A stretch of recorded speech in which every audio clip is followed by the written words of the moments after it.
Just keep fighting for me and keep showing your love and support.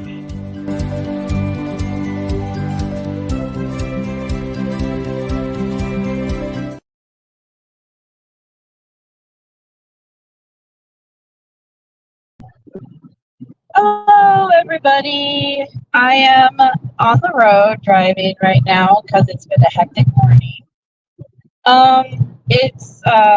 I'm driving to my niece's birthday party. I'm actually kind of late for her birthday party. I think the birthday party ended, but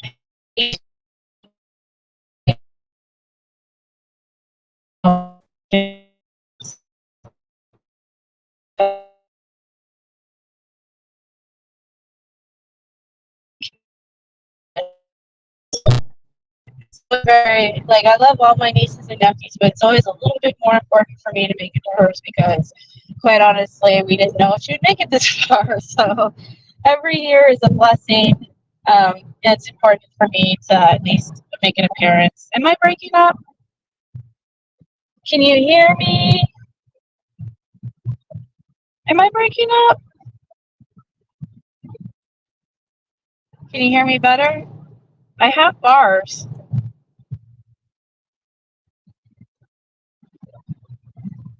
Okay.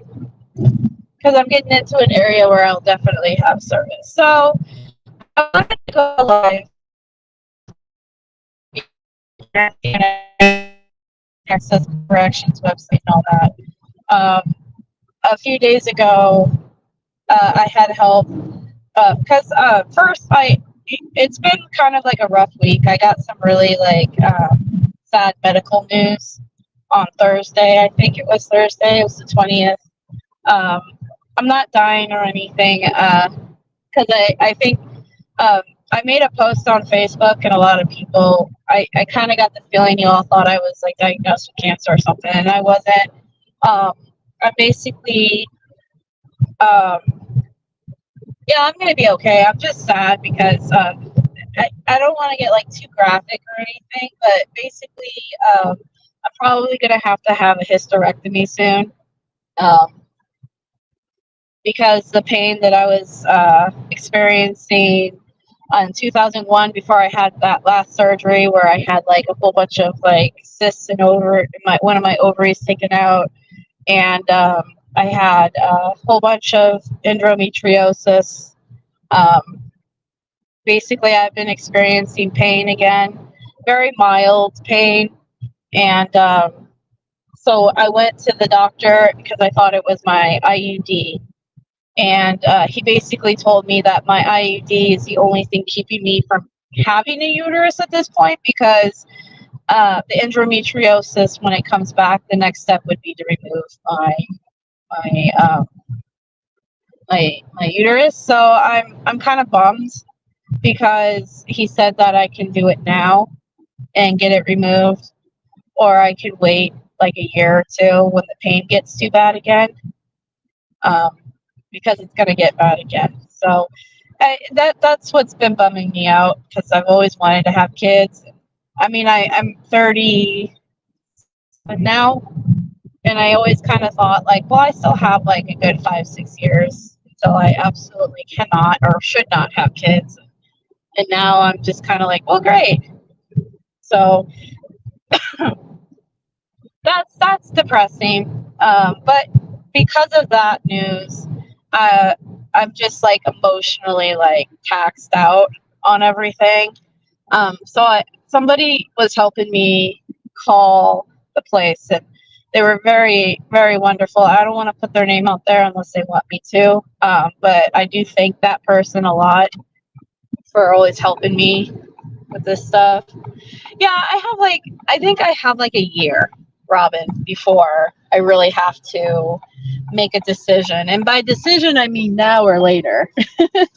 As far as removing the ovary, or not ovary, the uterus. I have like a good year until I really have to get seriously thinking about what I would like to do. And I mean, there are options. Like I could freeze my eggs and then have a surrogate in the future too. Like there are options. So I have like a little bit, but still, I was kind of like, well, that's a bummer. That's a real bummer. There's a lot more to it than just being like bummed out too. Like I could get into the psychoanalysticness of why I'm really sad about it, but I'm not going to right now. I'm just giving you guys a gist. I'm not going to die or anything. It's just kind of bummed. But yeah, so the person helped me and they called and we have a receipt. The person who originally paid the $129 sent me a picture of the receipt. And the original plan, the guy on the phone told me that I need to fax the receipt to him. Well, this person that is helping me has a fax machine, so I sent her the picture, and she was going to fax it. But the number that the guy gave me was not a fax number. It was, I don't know what he gave me. It wasn't the fax number though, and very frustrating. And so she's like, "Well, let me call them." And so he called them, or she called them, and she talked to somebody, and they said, "We don't need you to fax it. We just need the receipt number that matches the cashier's check or whatever," and blah, blah, blah, blah, blah. Anyway, that was on Thursday, and nothing. And they said it could take like a couple of days for it to, because they're going to email the people, the chargeback people again, to check their records. That was like 2 or 3 days ago. I checked the website early this morning, and it's still showing the chargeback fee.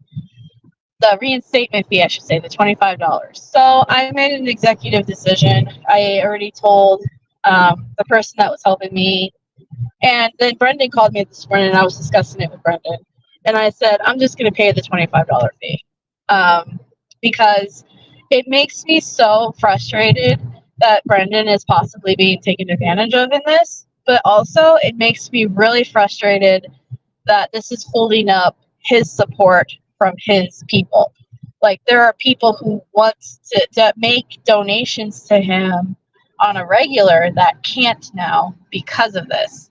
And that makes me, it stresses me out.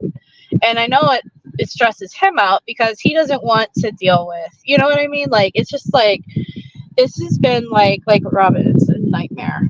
It's been a nightmare dealing with these people, and like, I'm frustrated with it, and I just want to be done with it. So I actually went to the bank as soon, this morning, and I got the money order, and I'm mailing it in tonight when I get home from the birthday party. And hopefully it works out. So yeah, that's just pay it and move on. Like I'm hopefully in the next case scenario is that I'm going to call them in like a couple of days after mailing this, like probably on Wednesday, because I feel like that's a good enough time for it to get to there, and make sure that they got it. And then I can work on maybe getting like a refund, because it has been paid before. So I'd rather work on bugging them for a refund than bugging them for opening up his account, because that's a priority for me, to be honest with you. It's just getting that account open up so he can have that kind of support, because that support is important to him. Like, every single person that, even if you just send him like $20 a month or whatever, that is important. And he's internally grateful for that. And it does help him out a lot. Like, prison is expensive. Like, I don't know how else to put it other than you guys have no idea how much helpful and how supportive that really is for him, is to get those monetary donations. So that's why I'm just like where I was just paying it off. So I just want to let you guys know what the next plan is. I'm just gonna pay it, and then hopefully we can just move on from this nightmare headache. It's literally, I've been so frustrated with this shit. You guys have no idea how stressful it is calling these people, because I'm not even lying when I say every time I call them, it's like a new story. It's like a new thing, like something else. They tell me something new, and it's just been so frustrating. It gives him some freedom and makes him feel good too. Yes, it does, because it does give him, like, he can make phone calls. He makes he's able to contribute to things like the food things easier. He can buy things for himself that he needs. It really does help him out a lot, and it makes him as comfortable as he possibly can be in there. And it's not comfortable in prison at all. So, that's why I'm happy to do things like the T-shirts and stuff I sell for him on his behalf, and then send him the money for, or the new raffle idea is fantastic. Like, I love that. So that's why it is important. And like I said, even if you send and if you can't send money, it's still okay. Like, the support of just writing him a letter, like, I don't want to make people feel bad if they can't donate or anything like that. Even if you just send letters and postcards and just pray for him, and all that stuff matters too. It really, truly does. Like, every bit of effort anybody can put out there for Brendan truly matters a lot. So, yeah. Anyway, so that's what's going on.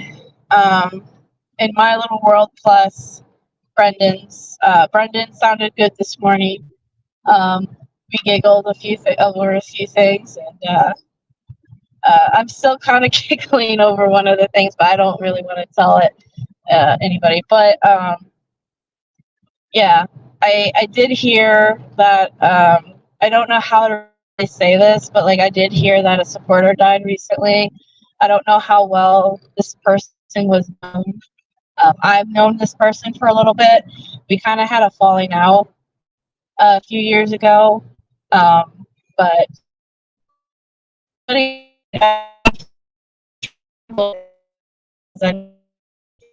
out there. But if anybody does know what I'm talking about, and we're friends with this person or knew this person, I do want to say my condolences. I feel. I don't know if you know them. They're kind of OG, and they kind of fell out publicly last few years. So I don't know. That's what I'm saying. I don't know if a lot of you newer people know who this person is, but I do. My heart goes out to their family and their friends. I'm sorry for the loss, and I'm sorry. I heard that it was cancer.